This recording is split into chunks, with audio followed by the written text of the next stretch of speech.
Ndiyo. Misri na Zimbabwe, Misri wako far better kuliko Zimbabwe, lakini mchezo wa mpira wa miguu hizo mistakes ukiweza kuzitumia unaweza kupata matokeo. Angalia moment ambazo Zimbabwe wamepata nafasi ya kwenda kucreate nafasi tu kwenye eneo la mpinzani ni chache, lakini nafasi moja ambayo alipata Prince ameweka mpira kambani, kwa sababu ni mchezaji ambaye kufunga anaweza, lakini kuna nyakati anakosa huo umakini. Tumeona akiwa Young Africans anapoteza nafasi nyingi sana, lakini bado atafunga. Mimi ni mchezaji ambaye naamini akiwa more clinical anaweza kutengeneza mazingira ya kuwa moja kati ya washambuliaji ambao ni hatari. Unajua kitu ambacho yeye amekuwa nacho ana faida, anaweza kucheza akiwa amelipa goli mgongo. Ni washambuliaji wachache sana duniani kwenye mpira wa leo wanaweza kufanya hiyo kazi. Wengi wanahitaji mpira akiwa analiona goli. Lakini angalia moment ambayo jana Prince Dube amefunga goli, na kwenye mechi za Yanga za hivi karibuni amewahi kufunga goli kwenye mazingira hayo hayo. Yaani goli liko mgongoni, amezima mpira na mguu wa kulia, amefunga na mguu wa kushoto. Kwa hiyo bado ni mchezaji ambaye anahitajika. Kikubwa inakuja ni wanaweza kutumia nafasi ngapi kwenye mchezo ambao wanacheza, kwa sababu ukicheza na mataifa kama Egypt usitegemee nafasi 4 ndani ya dakika 10, usitegemee nafasi 4 kwenye mechi nzima. Unaweza kukupa nafasi moja tu, ukishindwa kuitumia shughuli imeharibikia kwako. Angalia namna ambavyo wao walisakamwa muda wote, mpira uko kwa Zimbabwe. Na ukiwa unakosa wachezaji wenye discipline, wachezaji ambao wanafanya makosa kwenye eneo lao, jua kabisa tu namna ya wewe kufungwa goli zaidi ya 3 ni mkubwa. Jana tunazungumza kulikuwa kuna on target zaidi ya on target 5 kwenye mechi ya jana ya Misri dhidi ya Zimbabwe. Kwa hiyo naamini kama watu watakuwa wanajua kucheza kwa nyakati, inaweza ikawasaidia kupunguza idadi ya magoli kwenye hizi timu ambazo ni average, au kupata matokeo kabisa kama utakuwa na discipline nzuri ya kuzuia. Ninaamini yani kwa Prince Dube ni mwanzo mzuri, kwa sababu tunazungumza ni mashindano makubwa Afrika.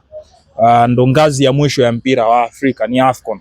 Yani huko kwingine kote tunacheza kwenye vilabu, tunasubiri ikifika nyakati za kwenda kuitumikia timu ya taifa tupate hiyo nafasi ya kuwa sehemu ya hao wachezaji, kwa sababu ni fahari ya kila mtu kulitumikia taifa lake kwenye mashindano kama haya. Kwa kwangu mimi naamini ameanza vizuri, tusubiri kwenye mechi 2 zilizobaki ni kitu gani watakivuna. Huenda kwa timu kama Zimbabwe isipate kitu kikubwa, lakini kwa Prince Dube akaendelea kutengeneza thamani. Mwisho wa siku unaweza usifanikiwe Young Africans, watu wakakuona kupitia mashindano haya, na tunazungumza Januari, watu madirisha yamefunguliwa, biashara yako na Young Africans inaweza imefika mwisho, watu wakafika dau ambalo klabu inalihitaji na klabu ikaridhia ikakuruhusu kaondoka. Kwa hiyo hii ni platform pia kwa haya mataifa ambayo wanaamini hatuko kwenye hiyo level kubwa, tunaweza kutumia hizi kama platform kutoka sehemu moja kwenda sehemu nyingine. Kwa kwangu mimi kwa Prince Dube ameanza vizuri.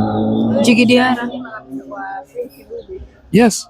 Kwa sababu kufunga kwenye mashindano sio kila mtu anaweza kufunga. Tumeshuhudia ilikuwa ni World Cup 2018, Olivier Giroud hakuwa hata na on target, sio kufunga, hata on target ya kuwa nayo. Lakini nazungumza France ndo walikuwa mabingwa wa kombe la dunia, kwa hiyo inawezekana. Kwangu mimi naamini ni mwanzo mzuri kuweza kufunga tu goli kwenye mashindano makubwa kama haya ambayo yanatazamwa na Waafrika wengi sasa hivi na watu wengi duniani wanatazama, kwa sababu unajua asilimia kubwa saizi ya wachezaji wanaofanya vizuri barani Ulaya wengi wanatoka Afrika. Nazungumza Ufaransa imetoa wachezaji 50 ambao wako huko. Ukizungumza Premier League kuna wachezaji karibu 32 wako hapa. Ukienda Ujerumani, Spain kuna karibu wachezaji 20 nao wako huko. Kwa hiyo unaona ni mashindano ambayo yanapewa pia macho na watu kutoka maeneo mengi duniani. Kwa hiyo yeye kufunga tu inamuongezea thamani na ni mwanzo mzuri kwa upande wake. Kwa Djigui Diarra ni goalkeeper wa mpira, inajulikana. Kwenye situation ya goli la jana sina hiyo room ya kumlaumu Djigui Diarra. Yaani haipo, kwa sababu ukiangalia kosa linaanza kwa kumruhusu mtu kupiga cross kuja ndani ya 18. Tunazungumza defenders ambao wanacheza kwenye eneo la ulinzi ni warefu kuliko Patson Daka, lakini mwacha mtu ameenda kuruka free header mwenyewe kwenye nyakati ambazo goalkeeper itokee tu ameenda kufanya hiyo save na imekubali. Lakini kwenye Diarra alishindwa kuzungumza na walinzi wake, kwani hata jaribio lile la pili walishafanya karibu mara 2. Yani unajua kuna muda inahitajika huo unakumbushwa, lakini kuna nyakati wewe kama mlinzi tu wa katikati, namna ambavyo mchezo unaenda, wewe unaona hayo matukio.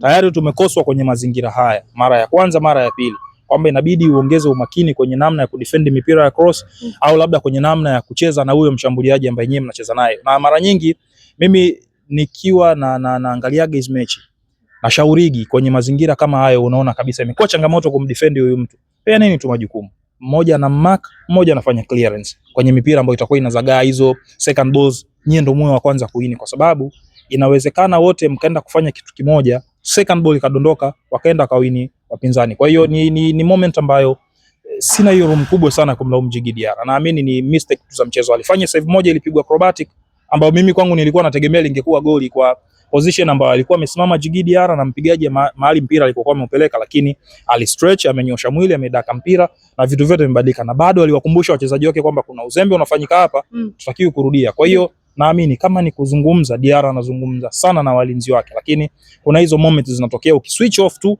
watu wanakuadhibu, kisha siku watu wanapata matokeo. Kwa hiyo kwangu mimi naamini walikuwa wana kitu bora zaidi, kwa sababu mechi ilikuwa kwenye upande wao kupata matokeo zaidi, lakini matumizi ya nafasi yamewagharimu mali.